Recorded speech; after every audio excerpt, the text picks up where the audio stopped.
This video lecture has been produced using artificial intelligence with the supervision of Belhaven faculty. Hello and welcome. We're about to dive into the world of group counseling. This is going to be your introduction to the core principles, the processes, and the practices that will really guide all of our work together. So what's our roadmap for this session? Well, first, we'll outline your journey in this course and talk about how to really succeed in an online format. Then, we'll jump into the history of group work, define the main types of groups you'll encounter, and weigh the pros and cons of this approach. We'll wrap things up by looking at the incredible power of acceptance in the whole therapeutic process. All right, let's kick things off with Section 1, Your Journey. Here, we want to make sure we're all on the same page about the scope and the goals of this course. Think of this course as a deep, evidence-based exploration of both the theory and the real-world practice of group counseling. Now, we're going to focus on three central pillars: ethical practice, multicultural awareness, and developing your own style of self-reflective leadership. And here's the key. This isn't just about reading textbooks. A huge part of this is experiential learning. You won't just study group dynamics, you're going to actively participate in them and facilitate them. You can think of these 7 core competencies as your roadmap for learning and growth. They're aligned with CACREP standards, and they'll take you all the way from understanding the theories and models to actually applying facilitation skills and ethical standards. It's a journey that's going to require some deep self-reflection, applying multicultural frameworks and using assessment to see what's working. And the end goal? To integrate all of this into your professional practice. Okay, so moving into our second section, let's shift gears from the what of the course to the how. We'll talk about the practical side of things in our online learning environment. You've got a whole suite of learning tools here, and they're all designed to work together. The lectures give you that auditory and visual instruction, your textbook provides the depth and detail, and the homework is where you really get to analyze the material. Then you've got the discussion forums for applying what you've learned. To really get the most out of this, it's essential to engage with every single one of these components. Now let's talk about what it takes to succeed in this online format. It really requires a high level of self-motivation and a real sense of personal responsibility. It's so important to understand that online learning isn't an easier path than in-person instruction. Deadlines are firm, and you have to participate consistently and actively. That's the only way to avoid that illusion of anonymity, where it's easy to become disengaged. So what are some practical tips for success? First, get really familiar with the course page. Be super attentive to deadlines. Maybe set some reminders for yourself. Effective time management is absolutely crucial, and that includes planning for rest and observing the Sabbath. And honestly, the most important thing is to be an active learner. Ask questions, jump into discussions, and just fully engage with the material and with each other. And all of that leads us to a really critical point: communication.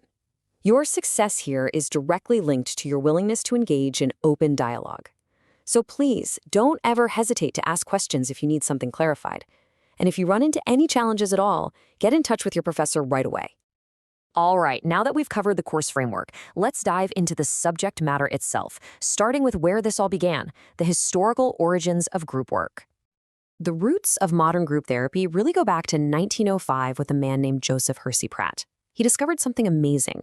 When he brought his tuberculosis patients together, it created this powerful space for them to share their emotional experiences. This model turned out to be incredibly adaptable. It expanded to support soldiers during wartime and then spread to places like hospitals, prisons, and addiction treatment centers, eventually becoming the core therapeutic approach it is today. Building on that history, let's get into what these groups look like today. We're going to define the main models of group work that you'll be studying and eventually applying yourself.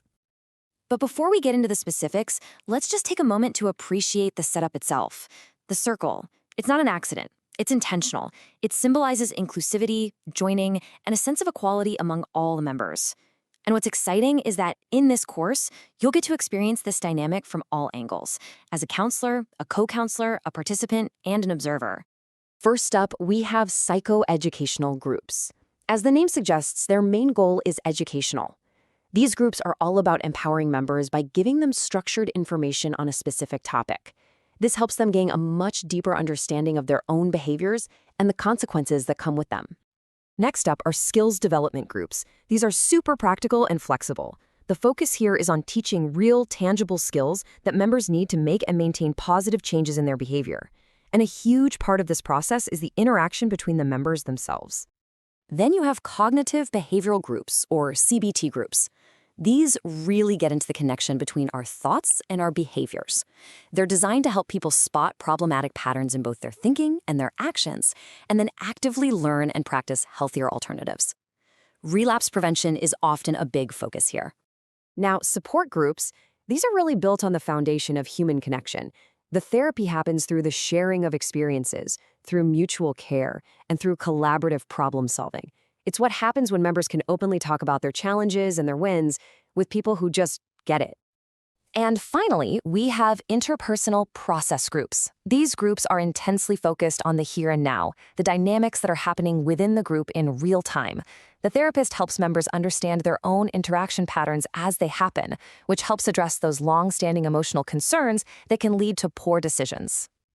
So these models are obviously very powerful, but it's so important to remember that, just like any kind of therapy, group work has its own unique strengths and limitations.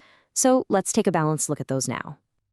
Let's start on a positive note and explore the big advantages. What is it that makes group counseling such a powerful tool for healing and growth?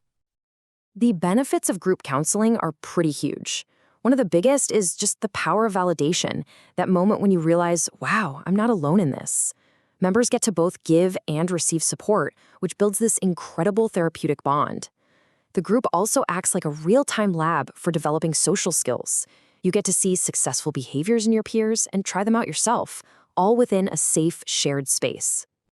But to have a truly complete picture, we have to look at the potential downsides too.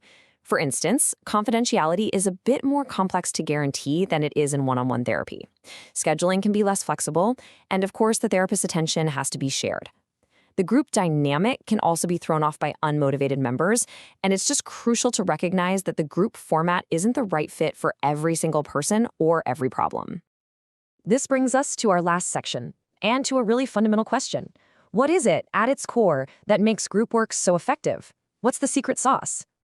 This quote from the great Irvin Yalom just says it all. The act of revealing oneself fully to another and still being accepted may be the major vehicle of therapeutic help. That right there is the vision. That is the unique power of the group. As you start your own journey as group leaders, I really encourage you to hold this idea, this concept of acceptance through vulnerability, right at the very heart of your practice.